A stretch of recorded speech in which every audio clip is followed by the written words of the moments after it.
बिस्मिल्लाहिर्रहमानिर्रहीम अस्सलाम वालेकुम की हाल जी ठीक उम्मीद करता तुम सारे ठीक होवोगे तो जेडे बीमार ने दुआ करते हैं अल्लाह ताला उन्होंने शफा दे।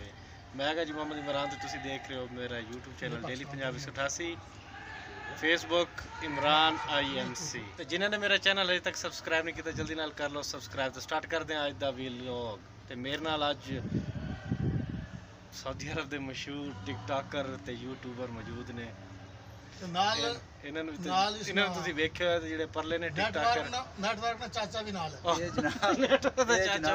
आदमी आप जो देख रहे हैं ना मोटा ताज़ा सा, ये तकरीबन 2 महीना पहले इसने कहा कि मैं पहले कह रहा कश्मीर से।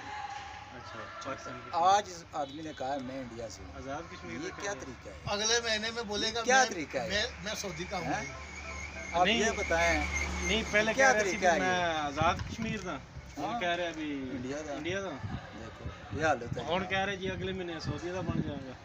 ਉਹ ਨੈਸ਼ਨੈਲਿਟੀ ਚੇਂਜ ਕਰ ਰਹੇ ਆ ਭਾਈ ਆਪਾਂ ਨੈਟਵਰਕ ਦੇ ਆਦਮੀ ਆ। अच्छा नेटवर्क ਹੁੰਦੇ सही है सही सुन लो जी ਇਹਦੀਆਂ ਵੀ। भाईजान दे हाथ ते ना 786 लिखा है बड़े प्यारे डिजाइन नाल ते ਤੁਸੀਂ डिजाइन लिखा मैं एक मैं दिखाना इधर ਕਿਸੇ ਨੇ ਯਾਦ ਵੀ ਜਿੱਤ ਬਣਾਇਆ ਸੀ ओए ਉਸ ਕਿਸੇ ਦਾ ਨਾਮ ਹੀ ਇੱਥੇ ਵਿੱਚ ਨਟ ਪਟਾੜੋ। अच्छा जी नहीं 786 भी कहा ना। हाँ जी 786 माशाल्लाह बहुत बड़ा है ना। ठीक है जी ਕਿਸੇ ਦੀ ਯਾਦ ਵਿੱਚ ਐਸ ਵੀ ਲਿਖਿਆ ਨਾ। ओ तेरी खैर मैं कहना पूरा जिस्म ही भरिया होया तुसी तो। ਹੋਰ ਦੇਖੋ और भी है ਦੱਸ ਸਕਦੇ ਲੱਗਣੇ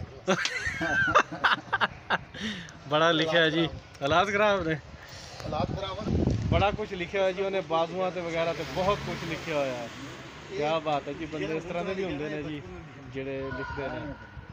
लिखना नहीं चाहिए वैसे मेरे ख्याल तो तुसी बेहतर जानते हो कि लिखना चाहिए या नहीं लिखना चाहिए। हाँ जी भाई हुसैन माहर भाईजान थोड़ी मेहरबानी फेसबुक ते तुसी मेरी वीडियो शेयर भी की नाल अपने दोस्तों ने भी कहा कि इमरान भाई दी वीडियो ਨੂੰ शेयर करा करो सपोर्ट करा करो। तो भाईजान लव यू हो गया दिल तो। इनू कहते हैं जी बिलो सपोर्ट जी किसी बगैर मतलब तो होंगी है। तो भाईजान हुसैन मार एक बार फिर दिल तो शुक्रिया भाईजान तुसी सानू सपोर्ट की।